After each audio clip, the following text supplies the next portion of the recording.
오늘은 사순절 21번째 날입니다. 이날은 에베소서 5장을 통해 하나님께서 우리에게 빛의 자녀처럼 살라고 말씀하십니다. 에베소서 5장입니다. 그러므로 사랑을 받는 자녀같이 너희는 하나님을 본받는 자가 되고 그리스도께서 너희를 사랑하신 것 같이 너희도 사랑 가운데서 행하라.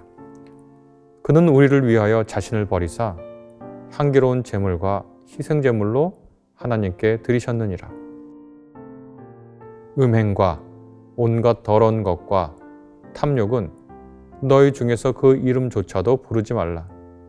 이는 성도에게 마땅한 바니라.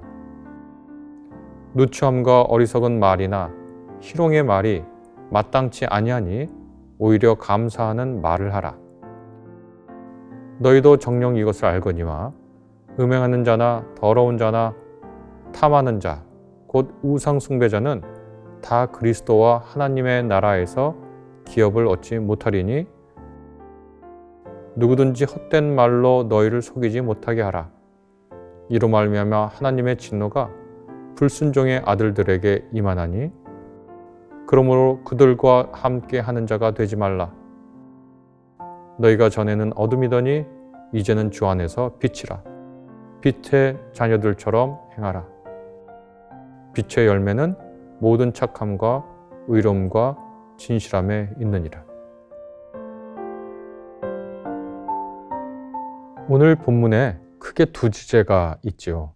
하나는 하나님을 본받는 자가 되라 라는 겁니다. 이 말씀은 굉장히 중요해서 교회사 내내 중요하게 다루어져 왔습니다. 그래서 라틴어 문구로도 우리가 알고 있죠.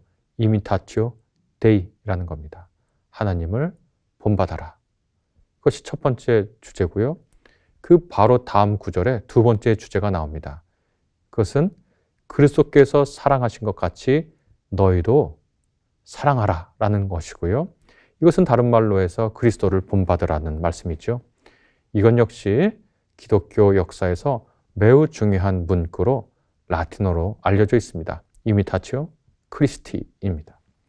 하나님을 본받는다 라고 하는 거, 그것은 특별히 구약성경 그리고 마태복음서, 신약성경에서 각각 나오는데 구약성경 레위기 19장 2절에는 나 주 너희 하나님이 거룩하니 너희도 거룩하라 라는 형태로 나오고요. 마태복음서 5장 48절에는 하늘에 계신 너희 아버지의 온전하신 같이 너희도 온전해라. 이렇게 말씀이 나옵니다. 하나님을 본받으라는 말씀, 그리고 하나님을 본받겠다고 하는 마음, 이 얼마나 귀한 것입니까? 인간은 사실 누군가를 모방하고 살거든요. 인간뿐만 아니라 지능을 갖춘 동물들은 모두 모방을 합니다. 어렸을 때 태어나서 자기의 부모, 엄마나 아빠를 모방합니다. 이 모방하면서 생존의 기술을 익히고요. 모방하면서 부모와의 연대, 유대감을 강화하고요. 모방을 하면서 자신이 성숙해서 어떻게 살아가야 할지를 배우는 거죠. 그래서 누군가를 보고 배우고 모방하느냐가 그 사람이 어떤 사람이 되느냐를 결정짓는 거죠. 그래서 한 사람을 놓고 평가할 때 지나치게 그렇게 돼서는 안 되지만 그 사람이 누구를 모방하며 살았는가를 보면 그 사람이 어떤 존재인지를 우리가 조금은 알 수가 있죠. 바울은 에베소 교회의 신앙인들에게 이 두 가지 모방의 대상을 알려줍니다. 하나는 하나님을 닮도록 노력하십시오. 그리고 다른 하나는 그리스도를 닮도록 노력하십시오. 그러면 우리가 질문을 하게 됩니다. 우리가 하나님을 닮는다고 할 때, 예수 그리스도를 닮는다고 할 때 우리는 무엇을 닮아야 하는가? 그리고 어느 정도로 닮아야 하는가? 일단 어느 정도로 닮아야 하는가를 볼 때는 예수 그리스도라는 모범이 있죠.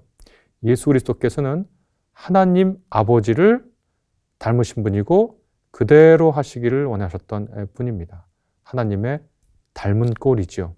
하나님이 이 세상을 사랑하시고 이 세상을 구원하시기로 작정하셨기 때문에 예수께서도 이 세상을 사랑하시고 이 세상을 구원하시기로 작정하십니다. 이를 위해서 자기 자신을 희생하는 일을 어려운 일로 여기지 않으셨죠. 이것이 어느 정도 닮아야 하는가에 대한 답이고요. 두 번째, 무엇을 닮아야 하는가라는 겁니다. 이미 말씀드렸듯이 하나님의 외형을 닮으라고 하는 주문은 아니죠. 우리는 하나님이 영이셔서 우리와 같은 외모가 있지 않다는 것을 잘 알고 있습니다. 우리가 닮으라고 하는 것은 하나님의 외모가 아니라 하나님의 마음과 하나님의 행동 방식이죠. 하나님을 닮고 하나님의 생각과 마음과 그분의 행동 방식을 닮는 것, 그런 사람들이 그리스도인이고, 이런 사람들은 바로 누구냐면 그리스도의 제자고 하나님의 자녀가 되는 거죠. 우리가 아들, 딸들이 부모를 닮는다고 합니다. 다 그런 건 아니죠. 못난 부모에게서도 훌륭한 자식이 나올 수 있고, 훌륭한 부모에게서도 못난 자식이 나올 수 있죠. 그러나 대체로 자식은 우리 속담에 부모의 뒤통수를 보고 배운다라고 하는 말이 있습니다. 만약 우리가 하나님을 닮고 예수 그리스도를 닮아간다면 우리는 하나님의 자녀처럼, 하나님의 가족처럼 생겨날 것입니다. 그런 사람들로 불릴 것이고, 그런 사람들로 세상 사람들이 인정할 것입니다. 그러나 그렇지 않고 하나님의 마음과 하나님의 행동을 닮지 않는다면 우리가 제 아무리 하나님의 자녀라고 주장해도 다른 사람들은 우리가 하나님의 자녀인 것을 인정하지 않을 겁니다.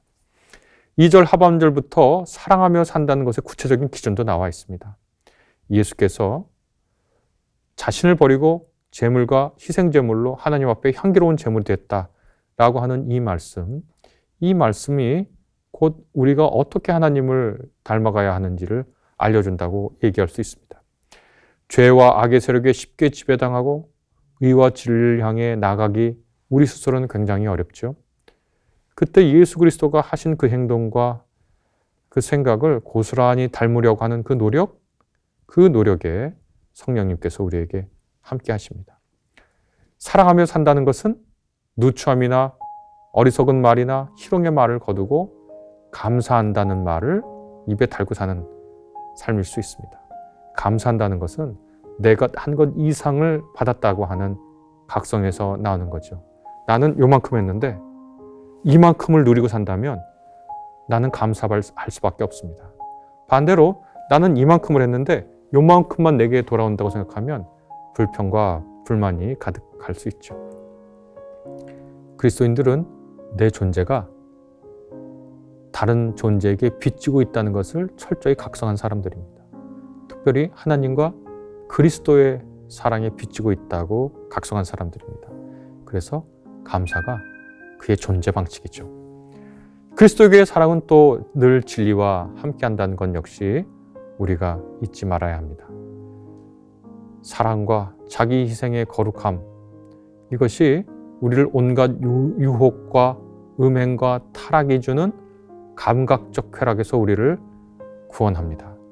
욕망을 쫓는 삶은 우상 숭배와 다를 바가 없다고 에베소서 5장은 우리에게 알려줍니다. 이전에는 아름답고 매혹적으로 보이는 것들이 실상 우리를 속여 우리를 하나님으로부터 멀리 떨어지게 하는 우상임을 깨닫는 것은 진리 덕분이죠. 그전에는 분별 없이 됐는데 이제는 그리스도 안에 있는 사랑과 진리 덕분에 이제 우리는 바울이 말한 대로 너희가 전에는 어둠이더니 이제는 주 안에서 빛이라. 빛의 자녀들처럼 행하라. 이 짧은 말은 아마도 세례시에 우리가 놓인 상황에 극적인 반전을 표현하는 문구일 겁니다. 주 안에는 사랑의 빛이 있습니다. 우리는 주를 닮아 빛의 자녀로 살아가는 것이죠.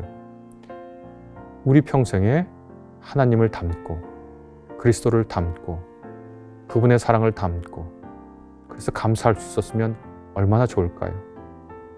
우리에게 온갖 만족을 준다고 하는 유혹의 끌림이 우상 숭배와 다를 바 없음을 머리부터 발끝까지 철저히 깨닫는다면 그것도 얼마나 좋은 일일까요? 빛의 자녀들처럼 살아가라고 하나님은 오늘 우리에게 말씀해주고 계십니다. 같이 기도하겠습니다. 주리 아버지, 주님은 언제나 우리를 사랑하시며 순전한 선함으로 우리를 주님께로 이끄신다는 것을 어제와 같이 오늘도 말씀하시며 오늘과 같이 내일도 말씀하실 것입니다. 주님께 귀 기울입니다. 우리가 올바로 듣게 하소서. 주님을 믿습니다. 우리의 믿음 없음을 도우소서. 주님께 순종하기 원합니다. 우리 안에 있는 너무나 나약한, 너무나 굳어버린 모든 것을 없애 주셔서 그리하여 주님께 진실하고 합당하게 순종케 하소서. 예수님의 이름으로 기도합니다. 아멘.